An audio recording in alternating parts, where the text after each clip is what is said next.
If you've been noticing a lot of videos on garage door safety, that's because May happens to be Garage Door Safety Month. And one of the main reasons why we want to talk about garage door safety is because there's just so much information out there floating that not many people know what type of garage door system they have. In fact, in this video, I want to talk about what type of garage doors are out there and what you should look for with regards to a non-insulated versus an insulated garage door. Let's party. Okay, so for this video, I am going to be using this door sample right here. This happens to be a Safeway door. This happens to be one of their nice steel back doors that they pretty much offer in the industry. And if you're aware of Safeway, if you're familiar with the Safeway brand, Safeway is an East Coast company that recently acquired First United here in the West Coast. And First United is one of the door brands that we prefer, that we like to deal with. But now with this marriage between these two companies, and they're not paying me to do this video is not highlighting just the Safeway brand or even the First United brand. But what I will say is that they are now providing a number of garage door options and garage door colors and designs and styles, which in a number of ways can help you, the viewer, to be able to know what exactly you have currently right now. And if you are considering on replacing your garage door, well, maybe you could consider something just with a little bit more quality, so that way you can get a little bit more, or I would say a lot more bang for your buck. And so all a steel back door is basically you have a specific gauge of metal on the outside. This happens to be the face of the garage door. And then you have what is known as polystyrene foam. I'll show that for you right there. It's that foam right in there. I don't know if you can see that if the light shows it. Maybe my other camera over here. No, I don't think it's going to show it under there. But basically, that foam is what helps with the thermal break or the thermal dynamics of heat from the sun, from the elements, having to travel from your outside into the inside. And so the final part, that is the portion of basically a steel back door, is this back piece right here. And yeah, this does sound a little hollow because this happens to be a polystyrene door. Think of it like basically that white styrofoam that you normally see being placed inside here, but you have metal in the front, styrofoam in the middle, metal in the back, and of course you have these door styles that are installed in a way that secure or compact all of this together.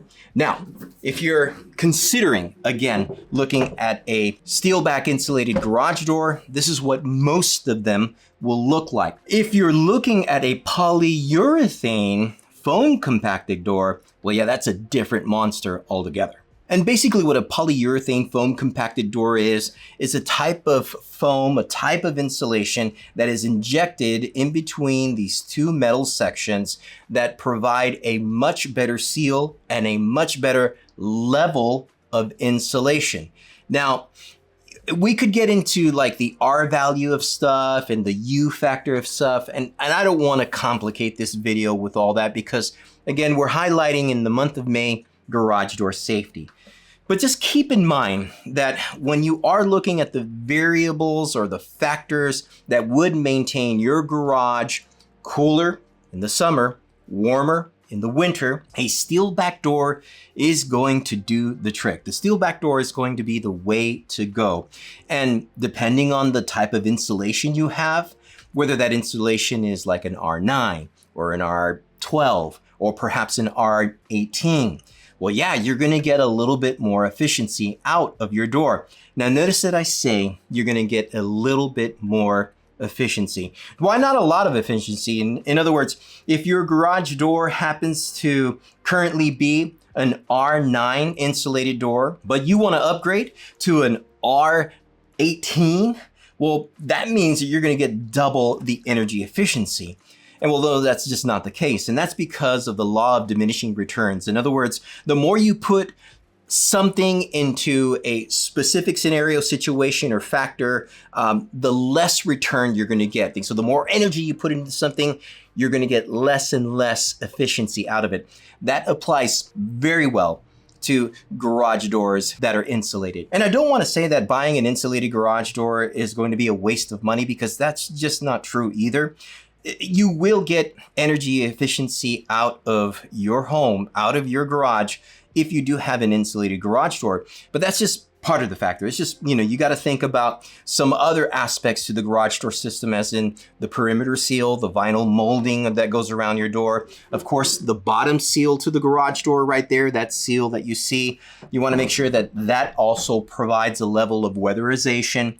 And of course, you want to think about whether your garage is insulated. Like, for example, if you have an open space in your garage above, that is like your ceiling is not properly sheetrocked or properly drywalled, well, then it makes no sense to go with an insulated garage door, because clearly that energy is just going to escape through the roof. And well, there goes all that efficiency. Now, is an insulated garage door safer than a non-insulated garage door? Well, in certain ways it is. For example, a non-insulated garage door, you pretty much have opening, it's hollow on the inside. And you'll see all of that space. And sometimes, people just get too confident and they'll want to stick their fingers in between the door sections and they get their fingers smashed. Now, that's not to say that that couldn't happen with an insulated door. Nevertheless, I see it happen more often on non-insulated doors with homeowners and customers. Now, another thing about non-insulated doors is that the way the stiles work. And when I talk about stiles, it's stiles spelled S-T-I-L-E-S, and it's basically these portions that run along the edge, in the center, and pretty much all along the door, that is meant to fortify the actual garage door and its function. In a non-insulated garage door, those center stiles or those stiles along the door are connected with rivets. I would say they're probably applied on by rivets and adhesive glue. And that adhesive glue, over the years, starts to come off and that door starts to separate. So again, you have a benefit of going with an insulated garage door just for the mere fact that everything is self-contained, everything is pretty well compact, and you're not having to worry about that adhesiveness within the door stiles coming off. Now, granted, that's not to say that stiles have never gone bad on an insulated garage door, because that's just not true either. But it is something that I see that happens less to insulated garage doors. And of course, insulated garage doors don't last forever. They do have a specific lifespan.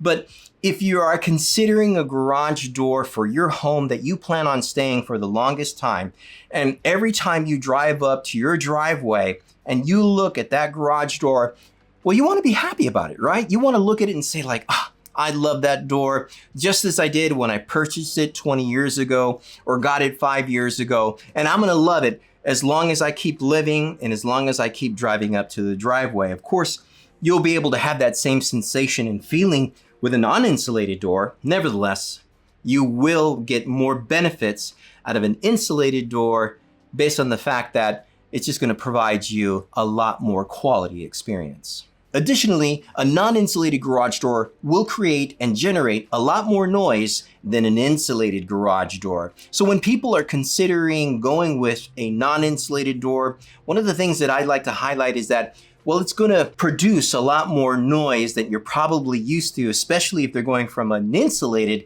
to a non-insulated. So, apples for apples, I never really want to encourage anyone going with an insulated door to a non-insulated. Just be mindful, it's going to be a little bit noisier. Now, granted, you're probably thinking, but this guy's a garage door contractor. He's just trying to sell us a garage door. I'm not trying to sell anyone, and I'm not trying to make anyone do anything. All I'm simply trying to do is help this community with regards to this information, to be able to provide insight to help people make a better buying decision, perhaps make a better decision with regards to the safety of their family when it deals with the garage door, because again, it's the biggest opening to your home, the biggest door to your home. Please, if you have had an experience with regards to your non-insulated garage door or your insulated garage door, chime down below because we'd love to hear about it. Specifically, if you had an insulated garage door and you went to a non-insulated garage door, what was that experience like? Did you think like, well, you know what, I should have just saved my money and buy an insulated garage door? Or did you think like, oh, insulated garage doors, they're really not worth it. My non-insulated, it's doing the trick. It's making me happy. Just go ahead and go with that. We want to hear from you as well. Please chime down below because